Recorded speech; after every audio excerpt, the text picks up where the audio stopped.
Ratusan warga Kota Bogor berbondong-bondong mendatangi gerai vaksin di halaman Bogor Trade Mall atau BTM yang digelar oleh Mapolresta Bogor Kota pada Rabu siang. Mereka rela antre hanya untuk mendapatkan vaksin booster sebagai salah satu syarat mudik Lebaran 2022 yang telah diterbitkan pemerintah pusat. Warga mengaku mengikuti vaksinasi booster di Mall BTM ini selain demi kesehatan, juga kenyamanan dan keamanan selama dalam perjalanan, serta tempat tujuan mudik Lebaran. Seperti yang diungkapkan Ati, warga asal Rangkas Bitung, Banten. Hal senada juga dikemukakan Nadira asal Medan. Mapolresta Bogor Kota sendiri telah menyediakan beberapa gerai vaksin yang tersebar di Kota Bogor. Habis vaksin booster. Oh, alasan buat vaksin booster apa sih, Bu? Yang pertama mungkin program pemerintah juga, terus kita juga pengen sehat ya, dan terhindar dari penyakit ini. Terus yang kedua juga untuk persyaratan mudik ya, meskipun mungkin tidak terlalu ini ke daerah, tapi tetap aja saya mau booster sih. Oh itu, jadi alasan buat mudik, Bu ya? Mau mudik ke daerah mana, pun? Ke daerah Banten aja. Banten, Bu? Ranya habis sebelum Lebaran mau mudik, Bu ya? Sebelum Lebaran mau mudik. Oke, sini mau ngapain, Teh?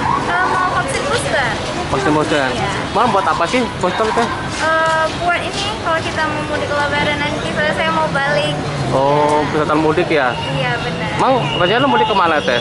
Mau balik ke Medan, ke Sumatera. Oh, Sumatera. Emang sebelum belum di booster, Teh? Belum. Belum? Oh, harapan ke depan apa, Teh? Harapan kedepannya ya insya Allah kita bakal kembali terkena COVID. Kami Polresta Bogor Kota melaksanakan di 3 tempat. Yang pertama di Mall BTM, kemudian yang kedua di Mall Jogja, kemudian yang ketiga di wilayah Bogor Barat. Untuk vaksin yang dipakai hari ini kami menggunakan vaksin Moderna untuk booster, kemudian AstraZeneca bisa untuk vaksin pertama, kedua maupun booster. Kemudian kita juga menggunakan vaksin Covovax, yaitu untuk vaksin pertama dan kedua. Ini tujuannya apa, Bun? Dalam rangka apa, Bun, ini? Kami melaksanakan vaksin ini dalam rangka untuk kenyamanan mudik dan silaturahmi menjelang nanti persiapan Lebaran.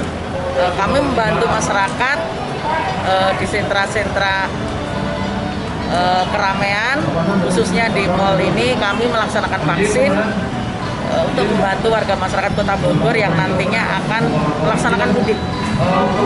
Mapolresta Bogor Kota menargetkan 1.000 orang yang dapat menjalani suntik vaksin setiap harinya. Dari Kota Bogor, Herman Bons melaporkan.